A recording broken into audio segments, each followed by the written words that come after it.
إن الحمد لله نحمده ونستعينه ونستغفره ونعوذ بالله من شرور أنفسنا وسيئات أعمالنا من يهده الله فلا مضل له ومن يضلل فلا هادي له وأشهد أن لا إله إلا الله وحده لا شريك له وأشهد أن محمدا عبده ورسوله صلى الله عليه وعلى آله وصحابته أجمعين ومن تبعهم بإحسان إلى يوم الدين. يا أيها الذين آمنوا اتقوا الله حق تقاته ولا تموتن إلا وأنتم مسلمون. يا أيها الناس اتقوا ربكم الذي خلقكم من نفس واحدة وخلق منها زوجها وبث منهما رجالا كثيرا ونساء واتقوا الله الذي تساءلون به والأرحام إن الله كان عليكم رقيبا. يا أيها الذين آمنوا اتقوا الله وقولوا قولا سديدا يصلح لكم أعمالكم ويغفر لكم ذنوبكم ومن يطع الله ورسوله فقد فاز فوزا عظيما. أما بعد فإن أصدق الحديث كتاب الله وخير الهدي هدي محمد صلى الله عليه وعلى آله وسلم وشر الأمور محدثاتها فإن كل محدثة بدعة وكل بدعة ضلالة وكل ضلالة في النار. Kaum muslimin wal muslimat jamaah salat Jumat yang saya cintai dan saya muliakan, rahimani wa rahimakumullah. Semoga Allah subhanahu wa ta'ala senantiasa mencurahkan rahmatnya kepada kita sekalian. Telah kita pahami bersama bahwasannya tujuan kita diciptakan di dunia ini bukanlah untuk sesuatu yang sia-sia belaka, tetapi kita diciptakan semata-mata untuk beribadah kepada Allah subhanahu wa ta'ala, sebagaimana yang Allah tegaskan dalam firman-Nya, "Wa ma khalaqtul jinna wal insa illa liya'budun, ma uridu minhum min rizqin wa ma uridu an yut'imun, innallaha huwar razzaq dzul quwwatil matin." Tidaklah aku ciptakan jin dan manusia kecuali agar mereka beribadah kepadaku saja. Aku tidak menginginkan rizki dari mereka, tidak pula agar mereka memberi aku makan. Sesungguhnya dialah Allah subhanahu wa ta'ala huwar razzaq, yang maha memberikan rizki, dzul quwwatil matin, pemilik kekuatan yang sangat kokoh. Maka Allah subhanahu wa ta'ala mengabarkan kepada kita, tujuan kita diciptakan di muka bumi ini semata-mata untuk merealisasikan penghambaan dan peribadahan kepadanya subhanahu wa ta'ala.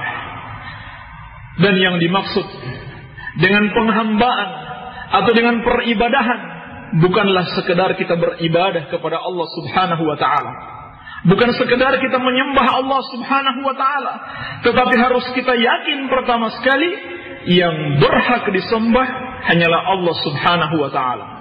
Kemudian kita amalkan penyembahan kita hanya kepada Allah subhanahu wa ta'ala semata, tidak kepada selainnya. Sehingga orang yang sudah menyembah Allah belumlah dapat dikatakan dia menyembah Allah, belumlah dapat dikatakan dia sudah beribadah kepada Allah sebelum dia jadikan Allah subhanahu wa ta'ala sebagai satu-satunya sesembahan dia. Sehingga sahabat yang mulia Ibnu Abbas radhiyallahu ta'ala anhuma mengatakan, kullu ma warada fil Qur'ani minal ibadah fama'naha tauhid. Seluruh kata ibadah yang terdapat di dalam Al-Quran maknanya adalah tauhid, yakni mentauhidkan Allah dalam ibadah. Artinya bukan sekedar ibadah, tetapi harus benar-benar mentauhidkan Allah dalam ibadah, meyakini hanya Allah subhanahu wa ta'ala satu-satunya zat yang pantas disembah, dan mengamalkan bahwasannya hanya menyembah Allah subhanahu wa ta'ala dan menjauhi sesembahan selain Allah. Andaikan seorang melakukan salat, melakukan puasa, melakukan zakat, dia selalu beribadah kepada Allah, namun ternyata dalam hatinya dia membenarkan penyembahan kepada selain Allah, walaupun dalam prakteknya dia tidak pernah menyembah selain Allah, namun dalam hatinya dia tidak menyalahkan dia tidak menganggap salah, menganggap batil penyembahan kepada selain Allah, maka dia belum bisa dikatakan orang yang beribadah kepada Allah. Dia belum bisa dikatakan seorang muslim atau seorang mukmin. Dia masih kafir kepada Allah Subhanahu wa taala sebab dia belum mengamalkan tauhid, belum mengamalkan kalimat la ilaha illallah. Maka hendaklah selalu kita ingat dalam kehidupan kita. Hendaklah selalu kita camkan di dalam hati. Kita diciptakan di muka bumi ini bukan untuk sesuatu yang sia-sia belaka. Dan Allah telah memperingatkan dalam Al-Quran, ayahsabul insanu ayyutraka suda. Apakah manusia mengira dia diciptakan untuk sesuatu yang biasa-biasa saja atau sesuatu yang sia-sia saja? Maksudnya sia-sia, kata Imam Syafi'i rahimahullah, ay la yu'mar wa la yunha. Dia diciptakan sia-sia tanpa diperintah dan tanpa dilarang? Tentunya tidak seperti itu. Dia diciptakan untuk diperintahkan oleh Allah dan untuk dilarang. Suka atau tidak suka, mau atau tidak mau, dia harus mau diperintah. Dia harus menjalankan perintah Allah dan dia harus menjauhi larangan-larangan Allah Subhanahu wa taala. Karena itulah tujuan dia diciptakan di muka bumi ini. Maka dari sini kita ketahui bahwasannya hakikat ibadah adalah menjalankan perintah-perintah Allah dan menjauhi larangan-larangan Allah Subhanahu wa ta'ala. Kaum muslimin wal muslimat yang saya cintai dan saya muliakan, rahimani wa rahimakumullah. Di antara bentuk kesempurnaan pensyariatan ibadah kepada hamba-hambanya, Allah Subhanahu wa ta'ala menetapkan waktu-waktu ibadah agar manusia diuji seberapa besar ketaatannya kepada Allah dengan senantiasa memperhatikan waktu-waktu tersebut. Salat 5 waktu, tidak seenaknya kita mengerjakan pada waktu yang kita inginkan, tetapi Allah Subhanahu wa ta'ala sudah tetapkan pada waktu-waktunya. Inna salata kanat 'alal mu'minina kitaban mawquta. Sesungguhnya salat itu diwajibkan bagi orang-orang yang beriman pada waktu-waktu yang sudah Allah Subhanahu wa ta'ala tentukan. Dan dalam hadis-hadis yang sahih, Allah Subhanahu wa ta'ala mengutus malaikat Jibril alaihi salam untuk mengajarkan kepada Rasulullah sallallahu alaihi wasallam waktu-waktu salat 5 waktu. Dan itu ada dalam As-Sunnah, tidak ada dalam Al-Quran. Al-Quran tidak memberikan rincian waktu zuhur itu mulai jam berapa sampai jam berapa. Waktu asar mulai waktu apa sampai berakhir di waktu apa. Demikian seterusnya, tidak ada dalam Al-Quran. Semuanya dirinci di dalam As-Sunnah. Sehingga kalau seorang menolak As-Sunnah, dia tidak mau mengikuti hadis, alasannya cukup Al-Quran, tidak mungkin dia bisa beribadah kepada Allah. Karena tidak mungkin dia mengetahui waktu-waktu sholat. Sebagaimana dia tidak mungkin mengetahui bagaimana cara rukuk yang benar, bagaimana cara sujud yang benar, bagaimana cara berdiri yang benar dalam sholat. Semua itu tidak diperinci di dalam Al-Quran, namun diperinci dalam As-Sunnah. Oleh karena itu dikatakan pedoman kita adalah Al-Quran wa Sunnah sesuai pemahaman Ahlus Sunnati wal Jamaah. Kalau Al-Quran saja, tidak mungkin seorang bisa merealisasikan ibadah kepada Allah Subhanahu wa ta'ala dengan sebenar-benarnya. Maka sholat adalah ibadah yang Allah sudah tentukan waktunya. Demikian pula puasa Ramadan. Allah telah tentukan puasa Ramadan pada waktunya. Demikian pula haji. Demikian pula zakat. Telah ditentukan nisab-nisabnya. Telah ditentukan waktu-waktunya. Maka semua itu menunjukkan bahwasannya manusia harus beribadah sesuai ketentuan-ketentuan waktu yang Allah Subhanahu wa ta'ala tetapkan. Sebagaimana dia juga dituntut untuk beribadah dalam seluruh waktu sepanjang hidupnya. Jadi ibadah bukan kewajiban sesaat, bukan saja kewajiban yang hanya ditentukan waktunya, bahkan seluruh waktu dalam kehidupan kita. Sebagaimana Allah Subhanahu wa ta'ala berfirman, wa'bud rabbaka hatta ya'tiyakal yaqin. Dan beribadahlah kepada Rabbmu yang telah menciptakan kamu dan senantiasa memberikan rezeki kepadamu hatta ya'tiyakal yaqin, sampai datang kepadamu kematian. Maka demikian seharusnya kita beribadah kepada Allah Subhanahu wa ta'ala sampai akhir hayat kita, sampai kita berpisah dengan kehidupan dunia ini. Akan tetapi di sana Allah Subhanahu wa ta'ala menuntut kita untuk memperhatikan ibadah-ibadah khusus yang dilakukan di waktu-waktu khusus seperti yang saya sebutkan tadi. Demikian pula tidak lama lagi insyaallah taala kita akan menghadapi berbagai macam ibadah-ibadah yang khusus yang Allah Subhanahu wa taala syariatkan di bulan Dzulhijjah. Kita telah berada di akhir bulan Dzulqa'dah. Tidak lama lagi kita akan memasuki bulan Dzulhijjah, di mana bulan ini adalah bulan yang dimuliakan oleh Allah Subhanahu wa taala. Dan di dalamnya disyariatkan berbagai macam ibadah.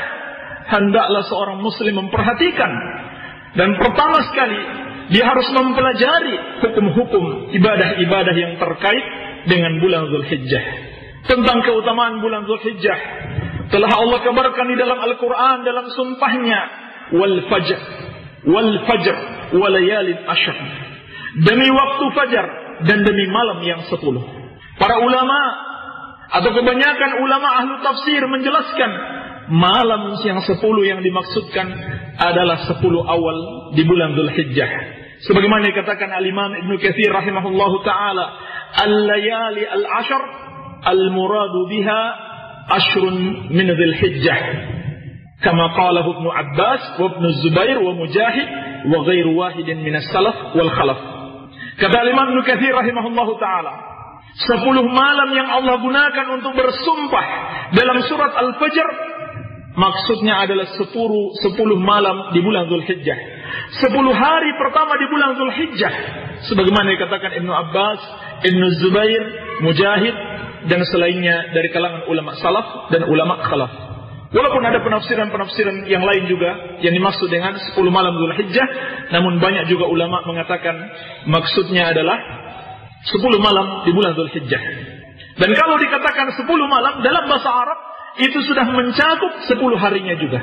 Sebagaimana kalau dikatakan 10 hari, kalau dikatakan demikian, maka maknanya sudah mencakup malamnya juga. Maka ini menunjukkan 10 hari awal di bulan Dzulhijjah adalah sesuatu yang sangat utama. Karena Allah gunakan dia untuk bersumpah. Ulama menjelaskan tidaklah Allah menggunakan salah satu nama makhluknya untuk bersumpah kecuali dia mengandung sesuatu yang utama, mengandung kemuliaan, sehingga harus diperhatikan dengan benar. Dan hanya Allah Subhanahu wa taala yang boleh bersumpah dengan nama makhluknya. Adapun makhluk tidak boleh bersumpah kecuali dengan nama Allah Subhanahu wa taala.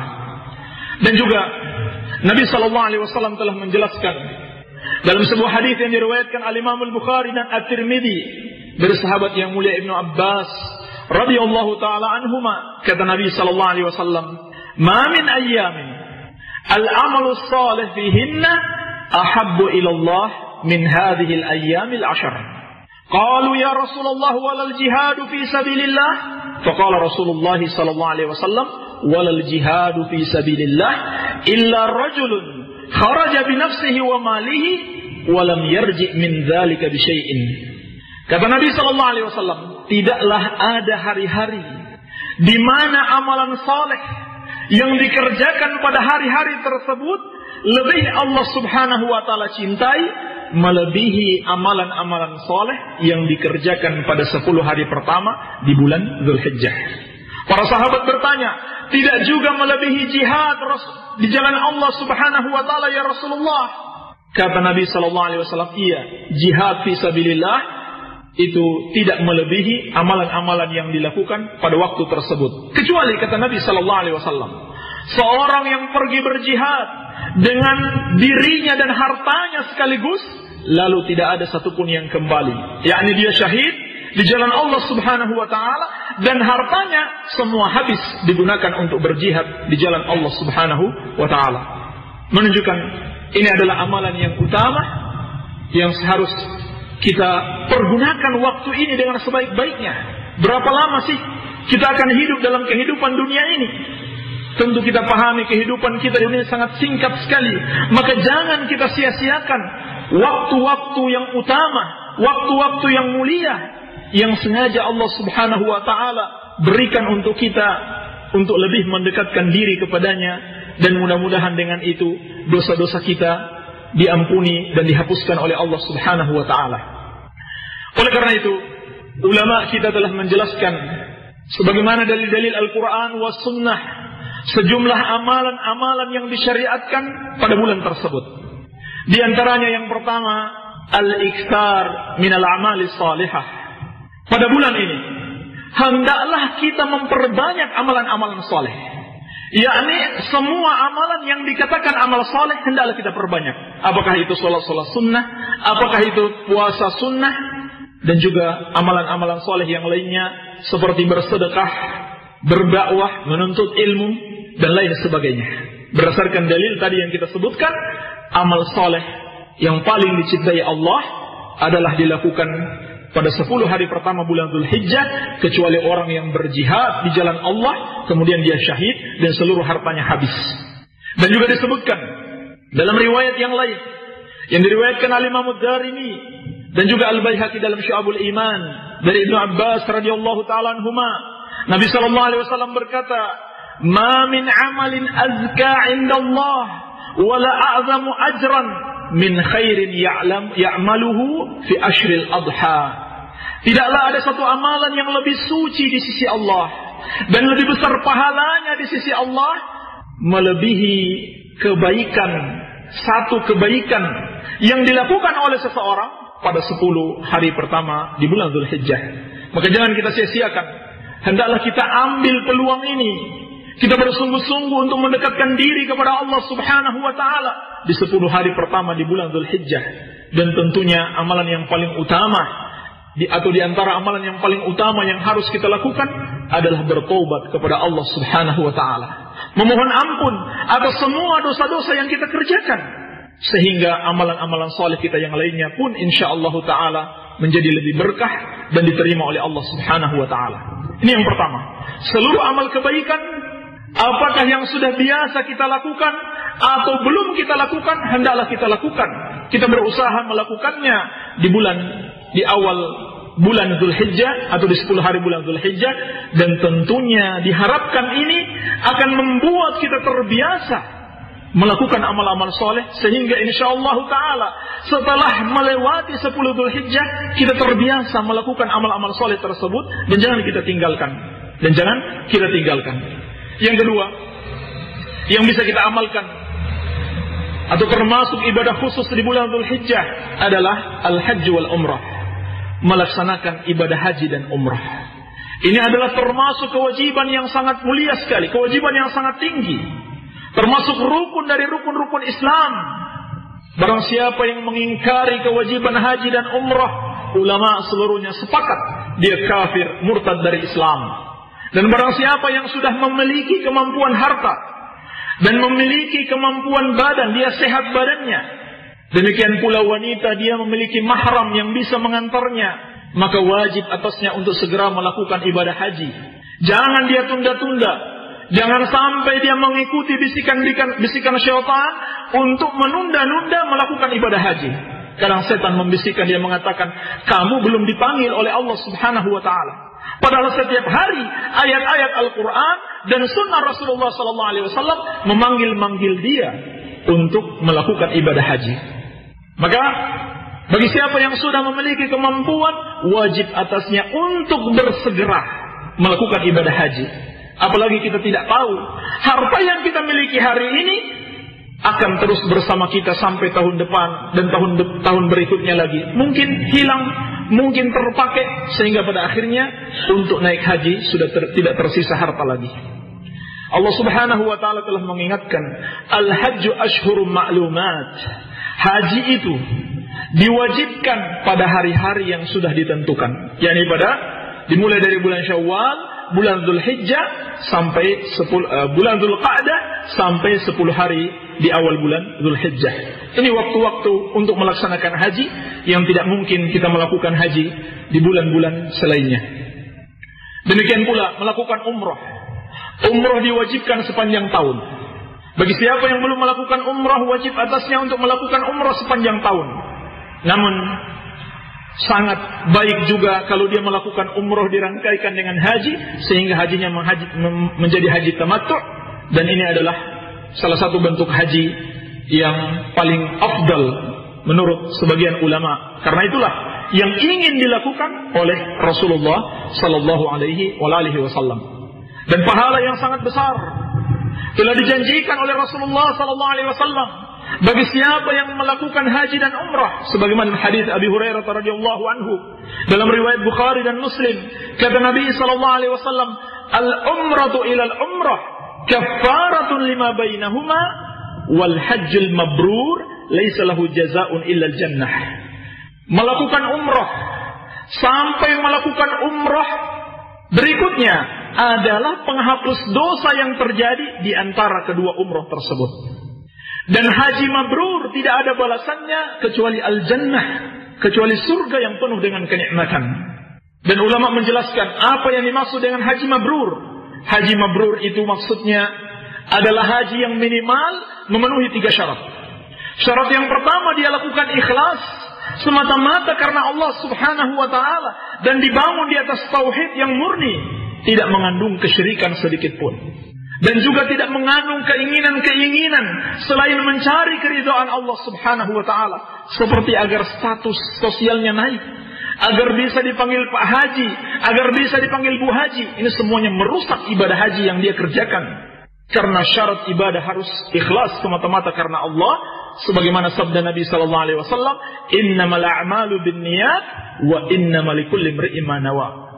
Amalan-amalan seseorang tergantung niatnya. Seorang akan diberikan pahala tergantung niatnya. Kalau dia niat karena Allah, dia akan mendapatkan pahala dan mendapatkan surga. Tetapi kalau dia meniatkan selain itu, dia tidak akan mendapatkan apa-apa. Yang kedua, haji mabrur itu adalah haji yang dilakukan sesuai petunjuk Rasulullah sallallahu alaihi wasallam, dan beliau sendiri telah berpesan, "Khudhu anni manasikakum." Ambillah dariku manasik haji kalian. Bukan sekedar taklid di dalam berhaji, bukan ikut-ikutan apa kata orang, tetapi mengikuti petunjuk Rasulullah sallallahu alaihi wasallam. Inilah gunanya. Setiap amal ibadah apapun harus senantiasa kita dahului dengan ilmu agar kita bisa merealisasikan ittiba, peneladanan kepada Rasulullah sallallahu alaihi wasallam. Dan beliau telah bersabda, "Man 'amila 'amalan laisa 'alaihi amruna fahuwa raddun." Barang siapa yang mengerjakan satu amal yang tidak ada padanya perintah kami, maka amalan tersebut tertolak. Kemudian yang ketiga, yang dikatakan haji mabrur itu adalah haji yang ketika seorang melaksanakannya, sebelum dia melakukan haji, dia bersihkan dirinya dari hal-hal yang haram. Dia bertobat kepada Allah subhanahu wa ta'ala. Kemudian sepanjang dia melakukan haji, dia menjauhi perkara-perkara yang haram.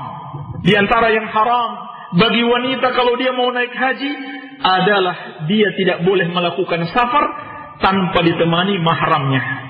Karena Nabi SAW mengatakan, la tusafirul mar'a illa wa ma'aha dzu mahramin. Seorang wanita tidak boleh melakukan safar kecuali ditemani mahram. Kalau dia melakukan haji tanpa mahram, berarti dia telah menyelisihi Rasulullah SAW. Dia telah bermaksiat kepada Rasulullah SAW, berarti dia telah bermaksiat kepada Allah. Bagaimana hajinya bisa dikatakan haji mabrur? Apalagi kalau ditambah dengan dusta, yaitu mahram sementara katanya. Menikah sementara, na'udzubillah. Ini adalah sebuah kedustaan yang dapat mengantarkan kepada kemaksiatan. Sebab yang dimaksud dengan mahram adalah orang yang haram dinikahi. Itu artinya mahram. Orang yang haram dinikahi untuk selama-lamanya, bukan untuk sementara waktu saja. Yaitu seperti bapaknya, orang tua, saudara kandungnya, pamannya, ataupun suaminya sendiri. Suaminya termasuk yang dibolehkan untuk menemani dia. Demikian pula haji mabrur itu dilihat setelah dia melakukan ibadah haji. Bagaimana kondisinya? Apakah ada perubahan menjadi lebih baik, menjadi lebih saleh, menjadi lebih takwa kepada Allah? Kalau itu yang terjadi, maka itu adalah tanda hajinya mabrur. Adapun kalau ternyata setelah pulang haji malah lebih parah keadaannya, dia berbangga-bangga dengan status hajinya, dia menyombongkan diri, kembali berbuat maksiat sebagaimana sebelum melakukan haji, menunjukkan hajinya itu tidak ada manfaatnya. Bukanlah haji yang mabrur seperti yang dijanjikan oleh Rasulullah SAW, surga bagi siapa yang mendapatkan haji mabrur. Maka ini diantara amalan yang sangat mulia yang hendaklah kita lakukan di bulan-bulan ini. Kemudian yang ketiga, juga disyariatkan di antara ibadah khusus yang disyariatkan oleh Allah Subhanahu wa taala di awal bulan Dzulhijjah adalah al-iktsar min siyami tatawwu', memperbanyak puasa-puasa sunnah. Baik puasa sunnah yang umum, yaitu mulai tanggal 1 sampai ke 8 Dzulhijjah. Ini dalilnya dalil umum, yaitu memperbanyak amal saleh. Maupun puasa sunnah yang khusus, yang keutamaannya sangat besar pada tanggal 9 Dzulhijjah, yaitu puasa hari Arafah. Adapun tanggal 10 Dzulhijjah sampai 13 Dzulhijjah ini haram untuk kita berpuasa padanya, karena itu adalah hari raya. Maka kita disyariatkan untuk memperbanyak puasa di bulan-bulan ini, khususnya puasa hari Arafah. Yang Nabi SAW telah menyampaikan kepada kita bagaimana keutamaannya dalam hadis yang diriwayatkan oleh Imam Muslim dari sahabat yang mulia Qatadah radhiyallahu anhu, kata Nabi SAW, "Salasun min kulli syahrin wa ramadhanu ila ramadhan, fa hadha siyamu dahri kullih wa siyamu yaumi Arafah ahtasibu 'ala Allah ay yukaffira sanata allati qablahu wa sanata allati ba'dahu wa siyamu yaumi Asyura ahtasibu 'ala Allah ay yukaffira sanata allati qablahu." Kata Nabi sallallahu alaihi wasallam, disunnahkan berpuasa 3 hari, minimal 3 hari setiap bulan. Atau ditambah dengan puasa Senin Kamis, ataupun puasa Daud, sehari berpuasa, sehari berbuka. Demikian pula wa Ramadan ila Ramadan, berpuasa bulan Ramadan sampai Ramadan berikutnya. Maka ini adalah bagaikan puasa setahun penuh. Wasiyamu yaumi Arafah. Kemudian kata Nabi sallallahu alaihi wasallam, dan puasa hari Arafah, yaitu puasa pada 9 Dzulhijjah, tanggal 9 Dzulhijjah. Ahtasibu 'ala Allah ay yukaffira sanata allati qablahu wa sanata allati ba'dahu. Aku berharap kepada Allah, Dia akan menghapuskan dosa setahun yang lalu dan dosa setahun yang akan datang. Berarti 2 tahun. Keutamaan puasa hari Arafah, insyaallah taala, apabila seorang melakukannya dengan ikhlas dan sesuai petunjuk Rasulullah SAW, dosanya selama 2 tahun, yaitu tahun yang lalu maupun setahun yang akan datang yang belum dia lakukan, akan diampuni oleh Allah Subhanahu wa taala. Demikian pula puasa Asyura, yaitu tanggal 10 Muharram. Aku harap kepada Allah akan menjadikan sebab terhapusnya dosa setahun yang lalu. Berarti lebih utama puasa Arafah menghapuskan dosa 2 tahun. Maka janganlah kita sia-siakan kesempatan ini. Hendaklah kita berusaha untuk berpuasa pada hari Arafah, minimalnya tanggal 9 Dzulhijjah. Dan hari sebelumnya juga boleh berpuasa berdasarkan dalil keumuman memperbanyak amal saleh. Kemudian yang keempat, disunahkan al-iktsar min at-tahlil wat-takbir wat-tahmid wal-azkar al-masyru'ah. Disyariatkan bagi kita pada 10 hari awal di bulan Dzulhijjah ini, demikian pula 3 hari setelahnya sampai tanggal 13 Dzulhijjah, untuk memperbanyak tahlil, yaitu ucapan la ilaha illallah. Tentunya ucapan bukan sekedar di lisan, tetapi kita mengerti maknanya, yaitu menyalahkan dan membatilkan seluruh sesembahan selain Allah dan meyakini hanya Allah satu-satunya sesembahan. Demikian pula takbir, ucapan Allahu Akbar, dan at-tahmid, ucapan alhamdulillah, dan semua zikir-zikir yang disyariatkan, bukan zikir-zikir yang diada-adakan oleh manusia. Ini berdasarkan firman Allah, wa yadhkuru ismallahi fi ayyamin ma'lumat. Hendaklah mereka berzikir, mereka mengingat nama Allah, mereka sebut nama Allah pada hari-hari yang telah dimaklumi. Dan juga dalam ayat yang lain Allah mengatakan, wadhkurullaha fi ayamin ma'dudat, dan berzikirlah kepada Allah pada hari-hari yang sudah ditentukan.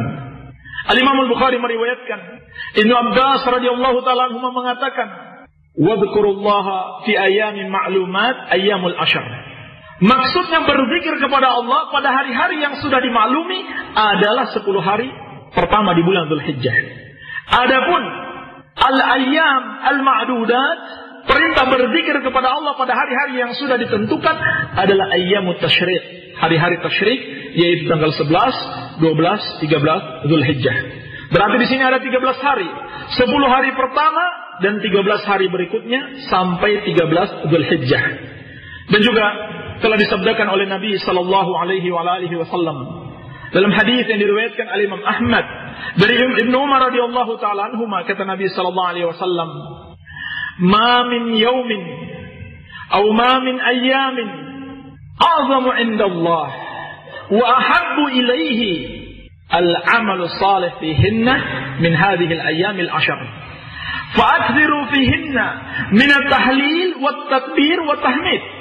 Tidak ada satu hari yang lebih besar di sisi Allah, dan juga amal saleh yang dilakukan pada hari itu lebih dicintai oleh Allah melebihi 10 hari pertama di bulan Dzulhijjah.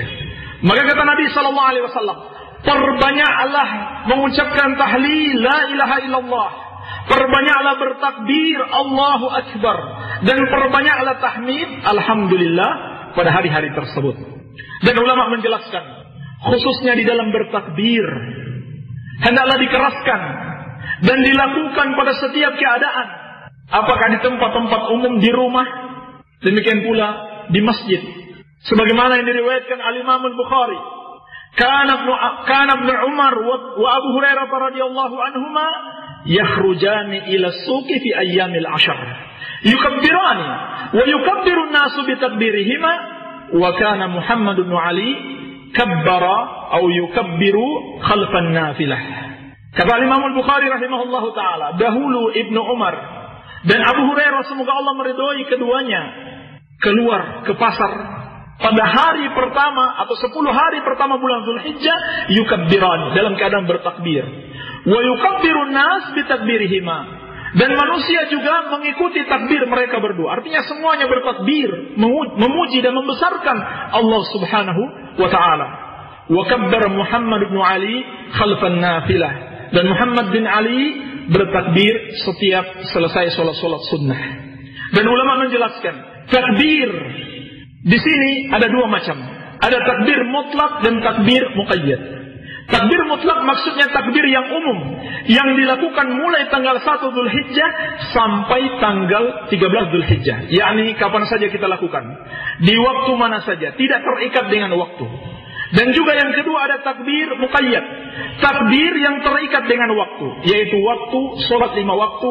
Kita bertakbir setiap selesai sholat 5 waktu, itu dimulai pada tanggal 9 Dzulhijjah setelah sholat subuh. Disyariatkan selain takbir yang umum, ditambahkan takbir yang terikat dengan waktu, yaitu sehabis sholat 5 waktu kita bertakbir mengagungkan Allah mulai dari tanggal 9 Dzulhijjah ba'da subuh sampai sholat asar, ba'da sholat asar pada tanggal 13 Dzulhijjah. Berarti semuanya 4 hari. Dan lafaz takbir dijelaskan para ulama, di sini tidak ada satu lafaz khusus dari Rasulullah sallallahu alaihi wasallam. Sehingga ulama menjelaskan di sini terdapat keluasan. Artinya yang penting yang dia ucapkan adalah takbir Allahu akbar, tidak ada lafaz khusus dari Rasulullah sallallahu alaihi wasallam. Namun yang terbaik tentunya mengikuti apa yang dicontohkan oleh para sahabat radhiyallahu taala anhum ajma'in. Dan juga takbir di sini dilakukan secara sendiri-sendiri. Adapun bertakbir secara berjamaah dipimpin oleh seorang imam dengan satu suara, ini termasuk bid'ah, mengada-ngada di dalam agama, tidak ada contohnya dari Rasulullah sallallahu alaihi wasallam. Apalagi melakukan konvoi di dalam bertakbir sampai mengganggu ketertiban umum, membuat jalanan menjadi macet dan bisa mengantarkan kepada kerusuhan, terjadinya percampur bauran antara laki-laki dan wanita dan seterusnya. Ini semuanya mengada-ngada di dalam agama, tidak ada contoh dari Rasulullah sallallahu alaihi wa alihi wasallam. Wabillahi taufiq walhamdulillahi rabbil alamin. Alhamdulillah wassalatu wassalamu ala Rasulillah wa ala alihi wa sahbihi wa man wala wa la hawla wa la quwata illa billahi amma ba'd. Kaum muslimin wal muslimat yang saya cintai dan saya muliakan, rahimani wa rahimakumullah. Di antara ibadah khusus yang kelima yang disyariatkan untuk kita melakukannya di bulan atau di awal bulan Dzulhijjah ini adalah salatul Id wal Udhiyah. Melakukan salat Id dan berkurban. yakni salat Id pada tanggal 10 Dzulhijjah dan berkurban dimulai dari tanggal 10 Dzulhijjah setelah salat Id dan berakhir sebelum terbit matahari sebelum terbenam matahari pada tanggal 13 Dzulhijjah. Ini berdasarkan firman Allah Subhanahu wa taala, "Fasholli li rabbika wanhar." Maka salatlah untuk Rabbmu dan menyembelihlah hanya untuknya. Di antara para ulama mufassirin menjelaskan maksudnya salat di situ adalah salatul Id. Dan berkurban di situ, menyembelih di situ maksudnya adalah berkurban pada hari Idul Adha. Ini sebagaimana dalam hadis Al-Bara' bin Azib yang diriwayatkan Al-Bukhari dan Muslim, Nabi sallallahu alaihi wasallam bersabda, "Inna awwala ma nabda'u bihi fi yawmina hadha an nusalliya thumma narji'a fananhar." Sesungguhnya pertama sekali yang akan kita lakukan pada hari Idul Adha ini adalah kita melakukan salat. Kemudian kita kembali lalu kita berkurban.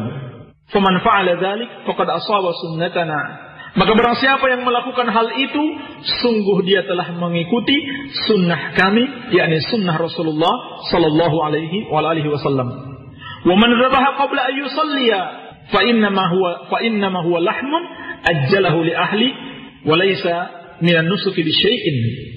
Adapun yang menyembelih sebelum salat, maka dia hanyalah daging yang dia berikan untuk keluarganya, bukanlah ibadah kurban. Maksudnya harus mengikuti sesuai urutan yang diajarkan oleh Nabi sallallahu alaihi wasallam.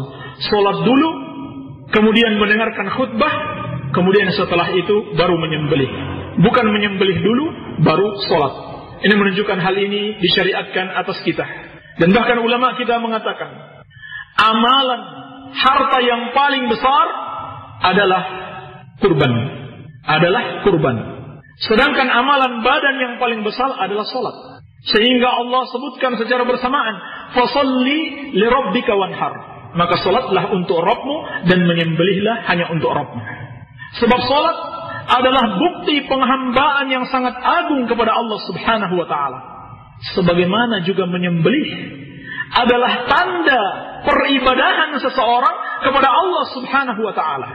Sehingga Allah Subhanahu wa taala berfirman, "Qul inna salati wa nusuki wa mahyaya wa mamati lillahi rabbil alamin, la syarikalah, wa bidzalika umirtu wa ana awwalul muslimin." Katakanlah sesungguhnya salatku dan nusukku, yakni kurbanku, sembelihanku, kehidupanku dan kematianku hanya bagi Allah Rabbul Alamin, tidak ada sekutu baginya. Dan aku adalah orang yang paling pertama berserah diri kepada Allah Subhanahu wa taala. Oleh karena itu, termasuk kesyirikan kepada Allah, barang siapa yang menyembelih, dia niatkan sebagai sesembahan selain Allah. Apalagi disertai dengan keyakinan bahwasanya kalau dia menyembelih untuk dipersembahkan kepada Mbah Petruk misalkan, dipersembahkan kepada Kiai Sapu Jagat, atau dipersembahkan kepada Nyi Loro Kidul, maka setan-setan tersebut akan melindungi dia dari bahaya. Maka itu termasuk kesyirikan, syirik besar yang menyebabkan dia murtad keluar dari Islam. Kenapa? Karena menyembelih itu ibadah. Kalau dia persembahkan kepada selain Allah, berarti dia telah beribadah kepada selain Allah Subhanahu wa taala. Oleh karena itu Nabi sallallahu alaihi wasallam bersabda dalam hadis yang diriwayatkan Imam Muslim dari sahabat yang mulia Ali bin Abi Thalib radhiyallahu anhu, "La'anallahu man dzabaha li ghairillah."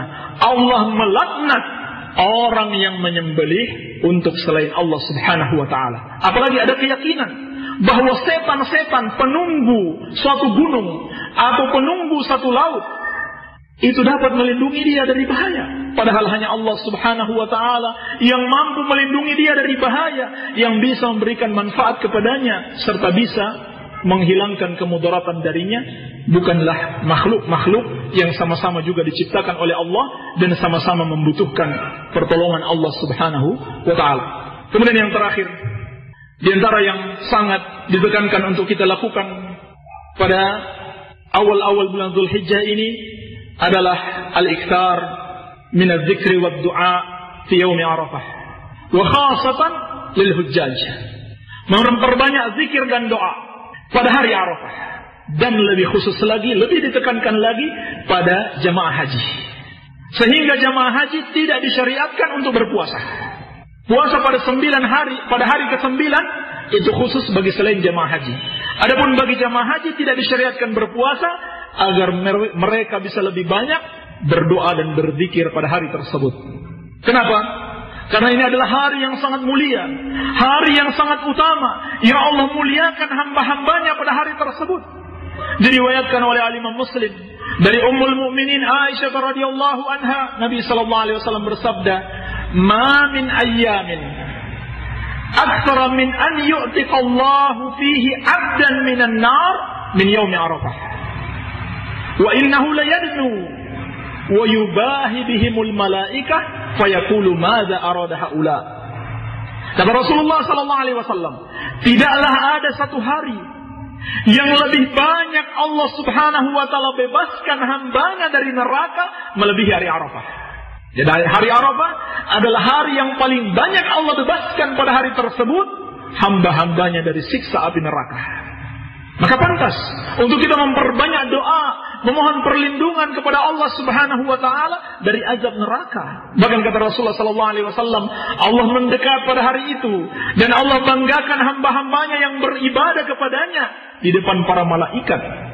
Dan juga Allah Subhanahu wa taala mengatakan, "Madza arada haula?" Apa yang mereka inginkan. Dan juga diriwayatkan oleh Al-Imam Tirmidzi bahwasanya Nabi sallallahu alaihi wasallam bersabda, "Khairud du'a du'a'u yaumi Arafah.